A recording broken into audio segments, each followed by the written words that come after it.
আমার গত সপ্তাহের যশোরের আলোচনার একটা লাইনকে কেন্দ্র করে আমাদের অনেক রাজনীতিবিদ বন্ধুরা অনেক ক্ষুব্ধ প্রতিক্রিয়া দেখাচ্ছেন। ওই কথাকে নিজেদের গায়ে টেনে, নিজেদের গায়ে মেখে ওনারা ক্ষুব্ধ হয়েছেন।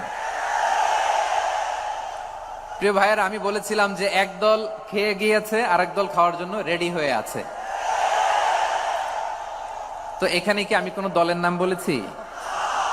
বাংলাদেশে 48টা প্রায় নিবন্ধিত রাজনৈতিক দল, কোন দলের নাম আমি বলিনি। কথাটাকে আমি জেনারেল রেখেছি। দায়ীদের বৈশিষ্ট্যই এটা, দায়ীরা জেনারেলি কথা বলে, যার যেই মেসেজ নেয়ার তারা সেখান থেকে নিয়ে নেয়।